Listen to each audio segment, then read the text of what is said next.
All right, let's get some things in order.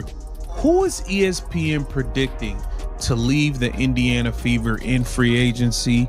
Who are they predicting to leave all of these teams? This is the most free agents in WNBA history.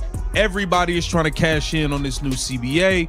We got to figure out who is about to be leaving Caitlin Clark and the Indiana Fever, along with some of the other teams. I think there are a few players that are going to be. Let's rewind to the moment that set the internet on fire this week. The unexpected twist no one saw coming. Uncertain for the entire league in general, but you're a free agent for the first time. Have you thought about what free agency might look like for you if you'd like to be back? Yeah, I mean, I'm a restricted free agent, so I think that changes things a little bit, but I've loved my years here in Indiana.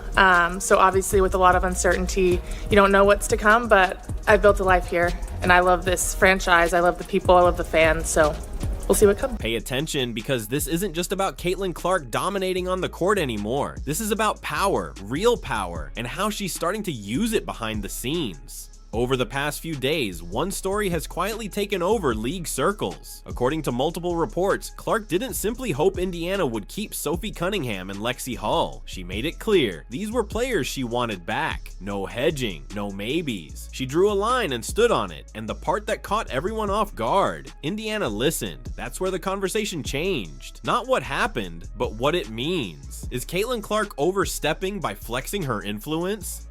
Or is she doing exactly what franchise stars are expected to do when winning is on the line? For weeks, fans were led to believe Lexie Hull's time in Indiana was over. Emotional social posts, vague captions, endless speculation that she was preparing for a goodbye. The internet ran with it, and the headlines did what they always do, turned uncertainty into drama. But with hindsight, that storyline looks shaky at best, because here's what actually unfolded. Caitlin Clark stepped in. Sources say she went directly to Fever management and made her stance unmistakable. Lexie Hull and Sophie Cunningham were not expendable. She wanted continuity, she wanted players she trusted, and heading into a critical second season, she wanted stability, not chaos. And frankly, her logic is hard to argue with. Clark's sophomore year isn't just another season. Yes, Sam beats us. It's a defining moment for the franchise. Indiana didn't just improve, they leaped from the league's basement to a semifinal contender. And while Clark's scoring grabbed headlines, the real transformation happened in the connections around her. You can see it unfold possession by possession. Clark attacks, forces the defense to collapse, and fires it to Hull waiting in the corner. Smooth, automatic. Cunningham battles inside, crashes the boards, creates extra chances, and does the work that never trends online but wins games.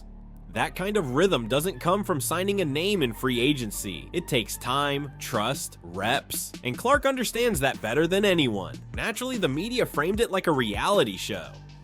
Caitlin Clark rescues her friends, plays better than Indiana uses standard restricted free agency rules. But facts matter. Lexie Hull is a restricted free agent. The Fever control the process. They can match any offer. There was never a confirmed goodbye, only uncertainty, which is normal before negotiations even begin. The real moment that shifted everything wasn't a leaked contract detail. It was Caitlin Clark's response. When Hull posted online, Clark commented just 3 words. "So proud of you." That wasn't closure. That wasn't a farewell. That was reassurance. A quiet signal that said, "You're not going anywhere, and I've got your back." And that message didn't just reach fans, it reached the front office. Because this isn't the rookie version of Caitlin Clark anymore. This is a generational star, a business driver, a face of the league. Her voice carries real weight, sometimes rivaling coaches and executives. When she publicly supports someone, decision makers notice. That's why this moment matters. Sophie Cunningham and Lexie Hull might not lead the box score, but they bring something far more important: toughness, loyalty, and emotional balance. They're the glue, the players who held things together through injuries, pressure, and rising expectations. So maybe the wrong question is being asked. It's not whether Caitlin Clark crossed a boundary, it's whether Indiana would be foolish to ignore her. Because when your franchise cornerstone tells you exactly who she needs next to her to win, you either listen or you gamble with the entire foundation you're trying to build. And right now, Caitlin Clark isn't just controlling the game between the lines.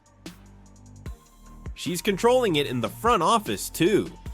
Really, really good. Actually, I'm just actually really motivated, and I think I'm at a really good spot in my life where like I'm just excited to just like pour into my body, pour into things that I enjoy. And I'm just so excited for this upcoming season because I don't know where I'm going to be. And I just feel like in the W, your golden years, I would say, is anywhere from 28 to 30. Think back to the moment Caitlin Clark went down late in the season. Before the dust even settled, Sophie Cunningham was already standing at the microphone. She took control of the narrative, defended Clark publicly, and made sure the locker room didn't spiral. That wasn't coincidence. That was leadership in motion. And when Lexie Hull couldn't buy a basket on a rough night, Clark didn't freeze her out. She kept swinging the ball back to her, possession after possession, until one finally fell. That's not charity. That's confidence. That's belief. And that kind of trust can't be staged or forced. It has to be earned. So ask yourself this: why would Indiana even flirt with the idea of letting those players walk? The answer is simple: money. The Fever are heading into an off-season where roster math gets ugly fast, multiple bench players hitting free agency, a tight salary cap, hard choices everywhere. They can't retain everyone, but there's one mistake they absolutely cannot afford to make: alienating the player who resurrected the franchise. That's where Caitlin Clark's real leverage comes in. If she signals that someone matters, Indiana pays attention. Period. No debate. This is the same organization that once lived and died by spreadsheets, projections, and long-term models. Now, every major decision runs through one filter, keeping number 22 aligned with the plan. And honestly, that's not reckless. That's smart. When you have a once-in-a-generation star who sells out arenas, dominates merchandise sales, and puts your team on national broadcasts week after week, you don't ignore her perspective. You build around it, not because she's entitled, but because she's proven. Before Clark arrived, the Fever weren't just struggling, they were directionless. They didn't simply need a point guard, they needed relevance. They needed leadership. They needed someone with enough gravity to force the front office to care again. Caitlin Clark brought all of that overnight. So when she looks management straight on and says, "I want Sophie and Lexie back," that isn't a casual preference. That's a calculated move. And for anyone calling it overreach, let's be honest, this is how professional sports works. LeBron does it, Steph Curry does it, Aja Wilson does it. If you're the reason the building has electricity, you get a voice. The difference: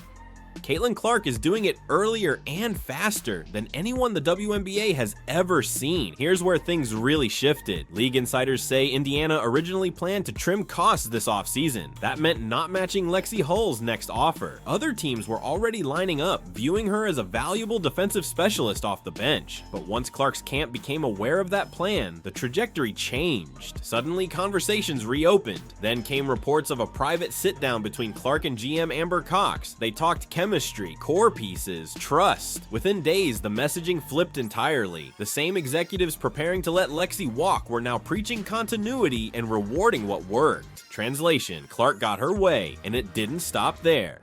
Sources also indicate Sophie Cunningham was on thin ice, especially after her outspoken defense of Clark and the league warning that followed. The front office was reportedly ready to move on just to avoid potential distractions. Then Clark stepped in again. Clear, direct, non-negotiable. She wanted Sophie back too. Think about the symmetry of that moment. The player who absorbed the most criticism for protecting Clark is now being protected by Clark herself. That's loyalty. And it put Indiana in a corner. Letting Sophie go after everything she did would have detonated publicly. Fans would have seen it as betrayal. You don't cut the one player who physically stood between chaos and your franchise star. That's how trust evaporates. Clark didn't just make a smart move, she prevented another organizational mistake. She spared the Fever from another PR nightmare and another self-inflicted wound, because what this team needs now isn't drama, it's stability, focus, a locker room aligned around winning, and the Clark-Cunningham-Hull dynamic delivers exactly that. Clark's intensity, Sophie's fearlessness, Lexie's calm, disciplined defense. That balance is why Indiana consistently outperformed expectations all season. This isn't favoritism, it's strategy, and Caitlin Clark understands that better than anyone. What she just accomplished goes beyond protecting teammates. It sent a message across the league. If you want to win with me, you protect the people I trust. That message wasn't subtle, it was loud. This wasn't a private locker room suggestion. It was a power play. Clark's influence now rivals the boardroom. Trades, contracts, marketing decisions. Everything circles back to one question: how does this affect Caitlin Clark? And that's exactly how it should be. You don't treat a generational player like a replaceable asset. You treat her like the cornerstone. You build everything on top of her. This move confirmed it. Caitlin Clark is actively shaping Indiana's future. When the news broke, the internet predictably split. Some cried favoritism, others said she was controlling, but those critics conveniently forgot what last season looked like. Injuries everywhere, endless media pressure, relentless scrutiny. Clark took hits on the court, boos on the road, and still dragged her team into the playoffs. You don't survive that alone. For Clark, Sophie and Lexie were her circle. Sophie spoke when others stayed silent. She pushed back when critics took shots. When Clark got hit, Sophie was ready to respond. That kind of loyalty isn't optional at this level, it's everything. And then there's Lexie, the connective tissue of this team. She doesn't chase headlines. She shows up, guards whoever she's assigned, switches seamlessly, and handles the details that tilt games in your favor. That kind of reliability isn't something you plug in overnight. You don't swap it out for a random free agent signing. Ochon. Trust doesn't come with a price tag, and Caitlin Clark understands that better than anyone. So yes, she stepped in to protect what works. That isn't arrogance, that's leadership. If Indiana has learned anything, it should be this. Stop tearing things down every year and start committing to something real, especially with uncertainty looming. The collective bargaining agreement is nearing its end. A possible lockout hangs in the background. Players feel it. Stability suddenly matters more than ever. Clark's actions sent a clear message inside that locker room. If you ride with me, I'll ride for you. In a league where players are often treated as interchangeable parts, that promise carries real weight, and the fact that a young superstar already holds this level of influence is unprecedented.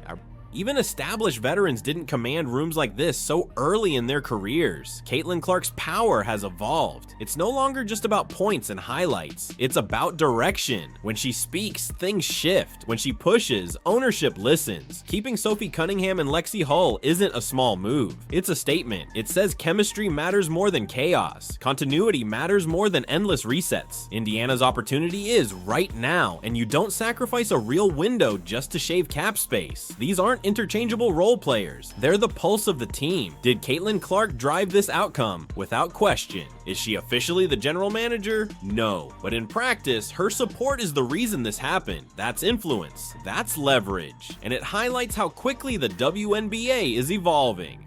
This isn't the league of the past. Players aren't just performers anymore. They're partners, stakeholders, and Clark just showed the next generation how to assert control the right way. No social media theatrics, no vague quotes, no drama, just action and results. Fans noticed. They called her the boss. They said she finally gets what this roster needs. Because she does. Winning has always been about keeping the right people together. Jordan needed Pippen. Kobe had Fisher. Steph has Draymond. Caitlin has Sophie and Lexie. This wasn't diva behavior. It was championship behavior. And for the first time in years, the Indiana Fever looked like an organization moving with intention, guided by the most influential voice in women's basketball. If the front office keeps listening, this could be the moment everything truly begins to change.